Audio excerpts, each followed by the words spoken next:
turi mu gihe abantu batangiye guhirimbanira kwizihiza umunsi wa Valentine's Day. Uyu ni umunsi wizihizwa tariki 14, umunsi bitiriye abakundana. Ni umunsi ukundwa cyane cyane n'abantu batararushinga, urubyiruko, ariko n'abarushinze nabo bakawizihiza cyane cyane abo mu idini Gatolika y'i Roma.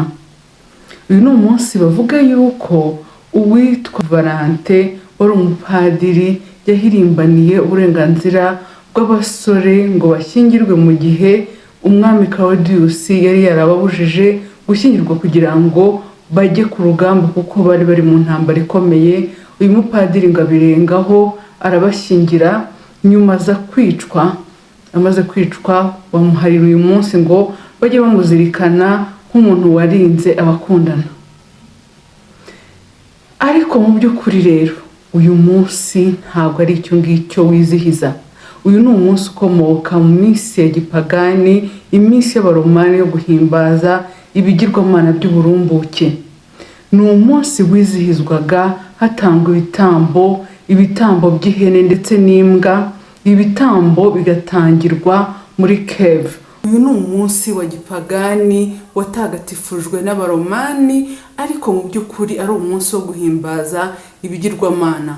Mu bihe bya kera, usibye ko n'ubu ngubu bigikorwa mu rwihishwa, abantu bitaga abapadiri b'ibigirwamana bajyaga mu isenga, icyo wakwita cave mu rurimi rw'icyongereza, bagatamba ibitambo by'ihene ndetse n'imbwa mu rwego rwo kwizihiza igirwamana cy'uburumbuke n'uburinzi bw'inyamaswa n'ibindi.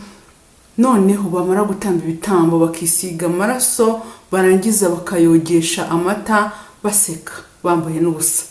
Ibyo niko amateka bigaragaza nk'uko ikinyamakuru cyabigarutseho. Noneho muri iki gihe ubona yuko bakoresha amabara y'umweru n'umutuku.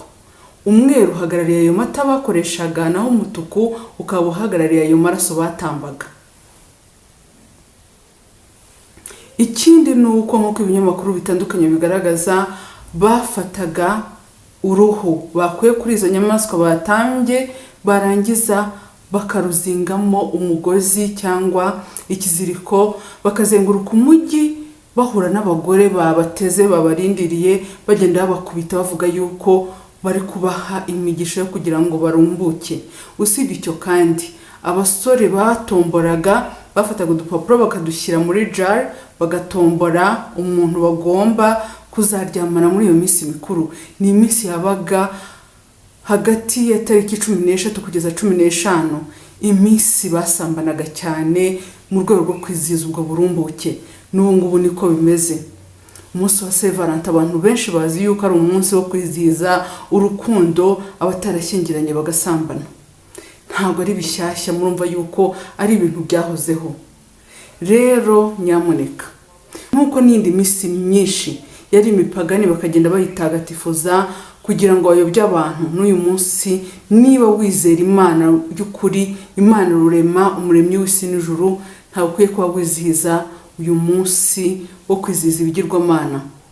Ushobora kuvuga ngo ngewe ntabwo ndi kwizihiza ibyo bigirwamana kuko ndi kwizihiza umuntu wagiriye neza abakundana ari we Valente, ariko mu by'ukuri ntabwo uyu muntu akwiye gusengwa. Niba umuntu yarapfuye, ntabwo ashobora kuba umurinzi w'abakundana, kuko uwapfuye ibyo biba birangiye, aba yasinziriye, nta kintu abasha gukora, aba yinjiye ahacecekerwa, nta kintu kimwe ashobora kugufasha.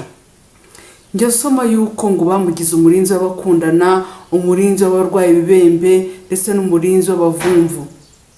Ibi ni ibintu byose by'ubupagani. Imana ntabwo yishimira yuko hari ikindi kintu tuyibangikanya nayo. Niba ufashe umuntu ukamuzamura ku rwego rwo kumugira ngo umurinzi w'ikintu runaka, umugize Imana, umugize ikirwamana, ibyo ni ibintu Imana itishimira. Rero niba ushaka kugirana umubano n'Imana, umubano mwiza, umubano uzatuma uragwa ubwami bw'abakiranutsi, itandukanye n'iyi migenzo yose ya gipagani ndetse n'uyu munsi wa Saint Valentin ntuzongere kuwizihiza. Kandi igikuru ni ukuva muri systeme yose ishishikariza abantu gusenga ibyo bigirwamana. Iyo systeme nta yindi ni systeme ya Roma, ifite amadini atandukanye, ariko irikuru rikaba ari Kiliziya Gatolika y'i Roma. Hagakurikiraho n'ayo ADPR, za Orthodoxi, za Anglikani, za EPR, za Abayehova n'ibindi byinshi cyane. Murabizi yuko hari denomination zirenga 1000. Rero ukwiye kuba witandukanya ukaguma mu rugo.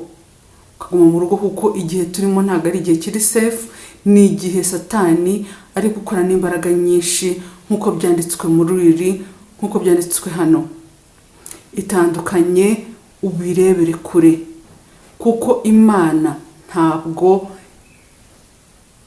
ishobora kwihanganira yuko isuzugurwa iteka.